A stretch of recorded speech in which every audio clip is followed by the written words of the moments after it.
سیرت النبی صلی اللہ علیہ وآلہ وسلم پہلی وحی۔ انہوں نے آتے ہی کہا اقرا یعنی پڑھیے۔ آپ نے فرمایا میں نہیں پڑھ سکتا، یعنی میں پڑھا لکھا نہیں۔ اس پر جبرائیل علیہ السلام نے آپ کو سینے سے لگا کر بھینچا۔ آپ فرماتے ہیں انہوں نے مجھے اس زور سے بھینچا کہ مجھے موت کا گمان ہوا۔ اس کے بعد انہوں نے مجھے چھوڑ دیا، پھر کہا پڑھیے، یعنی جو میں کہوں وہ پڑھیے۔ اس پر آپ نے فرمایا میں کیا پڑھوں؟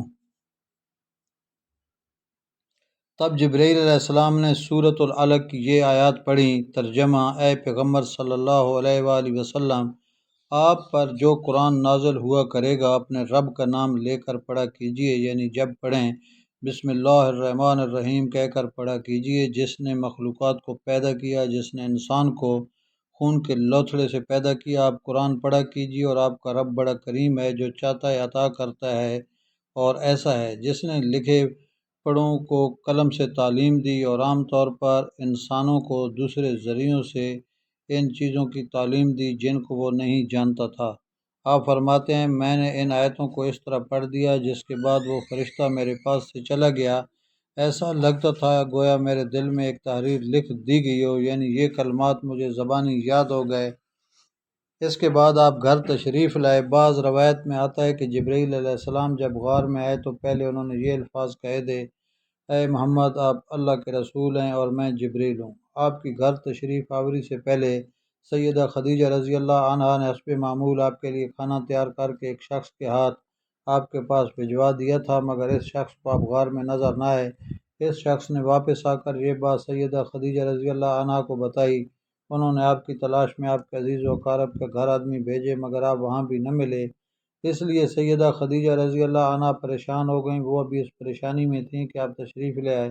آپ نے جو کچھ دیکھا اور سنا تھا اس کی تفصیل سیدہ خدیجہ رضی اللہ عنہا سے بیان فرمائی۔ حضرت جبرائیل کا یہ جملہ بھی بتایا کہ اے محمد آپ اللہ کے رسول ہیں۔ یہ سن کر سیدہ خدیجہ رضی اللہ عنہا نے کہا آپ کو خوشخبری ہو، آپ یقین کیجئے، قسم ہے اس ذات کی جس کے قبضے میں میری جان ہے، آپ اس امت کے نبی ہوں گے۔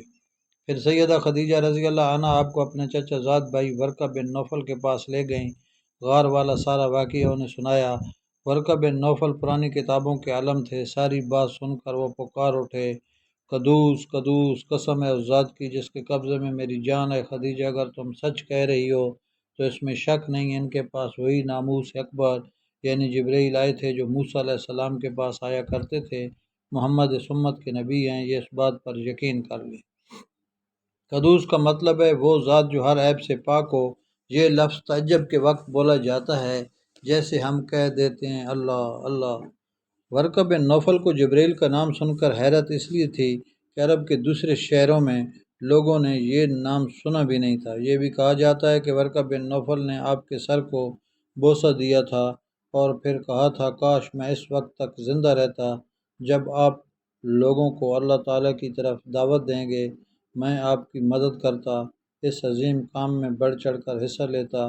کاش میں اس وقت تک زندہ رہوں جب آپ کی قوم آپ کو جھٹلائے گی، آپ کو تکالیف پہنچائے گی، آپ کے ساتھ جنگیں لڑی جائیں گی اور آپ کو یہاں سے نکال دیا جائے گا۔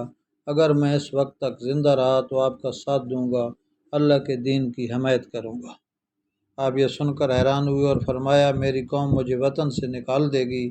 جواب میں ورقہ نے کہا ہاں، اس لیے کہ جو چیز آپ لے کر آئے ہیں اسے لے کر جو بھی آیا اس پر ظلم ڈھائے گئے۔ اگر میں نے وہ زمانہ پایا تو میں ضرور آپ کی پوری مدد کروں گا۔ ورقہ نے حضرت خدیجہ رضی اللہ عنہا سے یہ بھی کہا تمہارے خامد بے شک سچے ہیں، در حقیقت یہ باتیں نبوت کی ابتدا ہیں، یہ اس امت کے نبی ہیں۔ لیکن اس کے کچھ ہی مدت بعد ورقہ بن نوفل کا انتقال ہو گیا۔ انہیں حجون کے مقام پر دفن کیا گیا۔ چونکہ انہوں نے آپ کی تصدیق کی تھی، اس لیے نبی کریم صلی اللہ علیہ وآلہ وسلم نے ان کے بارے میں فرمایا میں نے ورقہ کو جنت میں دیکھا ہے، ان کے جسم پر سرخ لباس تھا۔ ورقہ سے ملاقات کے بعد آپ گھر تشریف لے آئے۔ اس کے بعد ایک مدت تک جبرائیل علیہ السلام آپ کے سامنے نہیں آئے۔ درمیان میں جو وقفہ ڈالا گیا اس میں اللہ تعالیٰ کی یہ حکمت تھی کہ آپ کے مبارک دل پر جبرائیل علیہ السلام کو دیکھ کر جو خوف پیدا ہو گیا تھا اس کا اثر زائل ہو جائے، اور ان کے نہ آنے کی وجہ سے آپ کے دل میں وحی کا شوق پیدا ہو جائے۔ چنانچہ ایسا ہی ہوا۔ جبریل علیہ السلام کی آمد کے بعد سلسلہ رک جانے کے بعد آپ کو صدمہ ہوا۔ کئی بار آپ پہاڑوں کی چوٹیوں پر چڑھ گئے تاکہ خود کو وہاں سے گرا کر ختم کر دیں، لیکن جب بھی آپ ایسا کرنے کی کوشش کرتے، جبریل علیہ السلام آپ کو پکارتے، اے محمد، آپ حقیقت میں اللہ تعالیٰ کے رسول ہیں۔ یہ کلمات سن کر آپ سکون محسوس کرتے، لیکن جب پھر وہی کا وقفہ کچھ اور گزر جاتا تو آپ بے قرار ہو جاتے، رنج محسوس کرتے اور اس طرح پہاڑ کی چوٹی پر چڑھ جاتے۔ چنانچہ پھر جبرائیل علیہ السلام آ جاتے اور آپ کو تسلی دیتے۔ آخر دوبارہ وحی ہوئی۔ سورہ مدثر کی پہلی 3 آیات اتریں۔ ترجمہ: اے کپڑے میں لپیٹنے والے، اٹھو، یعنی اپنی جگہ سے اٹھو اور تیار ہو جاؤ، پھر کافروں کو ڈراؤ اور پھر اپنے رب کی بڑائیاں بیان کرو اور اپنے کپڑے پاک رکھو۔ اس طرح آپ کو نبوت کے ساتھ تبلیغ کا حکم دیا گیا۔ ابن اسحاق لکھتے ہیں، سیدہ خدیجہ رضی اللہ عنہ پہلی خاتون ہیں جو اللہ اور اس کے رسول پر ایمان لائیں اور اللہ کی طرف سے جو کچھ حضرت صلی اللہ علیہ وآلہ وسلم لے کر آئے اس کی تصدیق کی۔ مشرکین کی طرف سے آپ کو جب بھی تکلیف پہنچی، صدمہ پہنچا، سیدہ خدیجہ رضی اللہ عنہ نے آپ کو دلاسا دیا۔ سیدہ خدیجہ رضی اللہ عنہ کے بعد دوسرے آدمی حضرت ابوبکر رضی اللہ عنہ ہیں جو آپ کے پرانے دوست تھے۔ انہوں نے آپ کی زبان سے نبوت ملنے کا ذکر سنتی فوراً آپ کی تصدیق کی اور ایمان لے آئے۔ بچوں میں سیدنا علی رضی اللہ عنہ ہیں جو آپ پر ایمان لائے، اور ان کے ایمان لانے کا واقعہ کچھ اس طرح ہے۔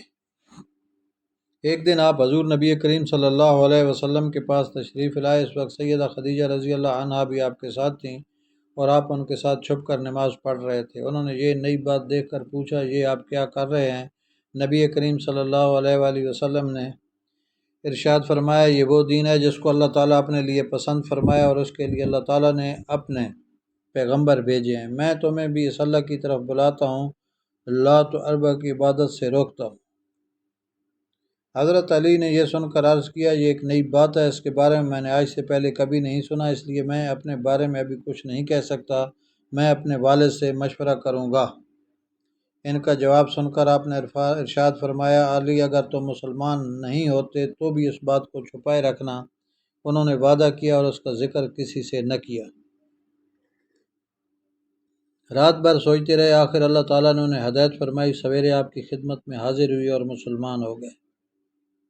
علماء نے لکھا ہے، اس وقت حضرت علی کی عمر 8 سال کے قریب تھی۔ اس سے پہلے انہوں نے کبھی بتوں کی عبادت نہیں کی تھی۔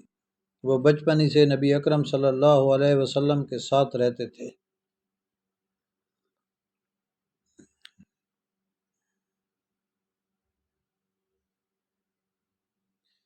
سیرت النبی صلی اللہ علیہ وآلہ وسلم، گم شدہ بیٹا۔ لیکن احتیاط کے باوجود حضرت علی رضی اللہ تعالی عنہ کے والد کو ان کے قبول اسلام کا علم ہو گیا تو انہوں نے حضرت علی سے اس کے متعلق استفسار کیا۔ اپنے والد کا سوال سن کر حضرت علی رضی اللہ عنہ نے فرمایا، ابا جان، میں اللہ اور اس کے رسول پر ایمان لا چکا ہوں اور جو کچھ اللہ کے رسول لے کر آئے ہیں اس کی تصدیق کر چکا ہوں، لہٰذا ان کے دین میں داخل ہو گیا ہوں اور ان کی پیروی اختیار کر چکا ہوں۔ یہ سن کر ابو طالب نے کہا، جہاں تک ان کی بات ہے، یعنی محمد صلی اللہ علیہ وسلم کی، تو وہ تمہیں بھلائی کے سوا کسی دوسرے راستے پر نہیں لگائیں گے، لہٰذا ان کا ساتھ نہ چھوڑنا۔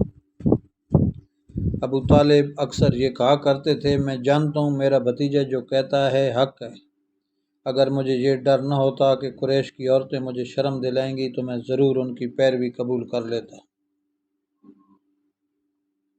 عفیف قندی رضی اللہ عنہ ایک تاجر تھے۔ ان کا بیانہ اسلام کرنے سے بہت پہلے، میں ایک مرتبہ حج کے لیے آیا، تجارت کا کچھ مال خریدنے کے لیے میں عباس ابن عبد المطلب کے پاس گیا۔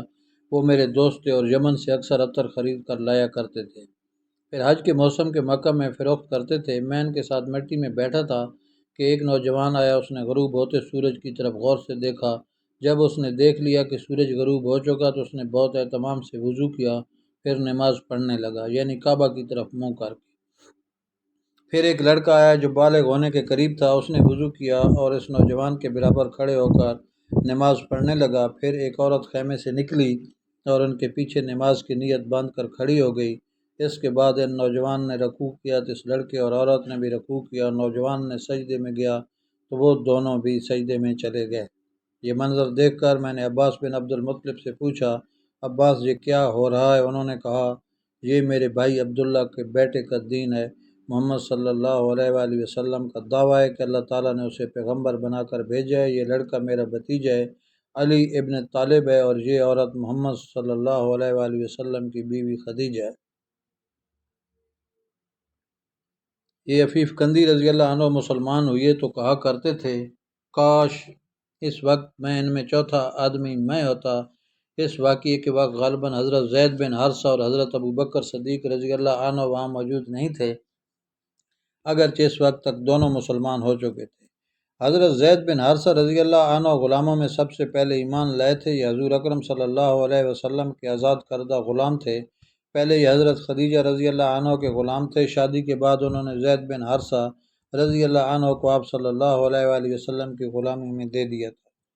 یہ غلام کس طرح بنے یہ بھی سن لیں۔ جاہلیت کے زمانے میں ان کی والدہ انہیں لیے اپنے ماں باپ کے ہاں جا رہی تھی کہ قافلہ کو لوٹ لیا گیا۔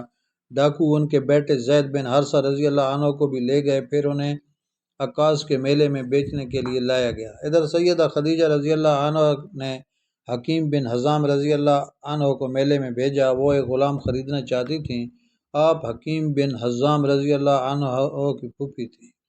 حکیم بن حزام رضی اللہ عنہ میلے میں آئے تو وہاں انہوں نے زید بن حارثہ رضی اللہ عنہ کو بکتے دیکھا۔ اس وقت ان کی عمر 8 سال تھی۔ حکیم بن حزام رضی اللہ عنہ کو یہ اچھے لگے، چنانچہ انہوں نے سیدہ خدیجہ رضی اللہ عنہ کے لیے انہیں خرید لیا۔ حضرت خدیجہ کو بھی یہ پسند آیا اور انہوں نے انہیں اپنی غلامی میں لے لیا، پھر نبی کریم صلی اللہ علیہ وسلم کو ہدیہ کر دیا۔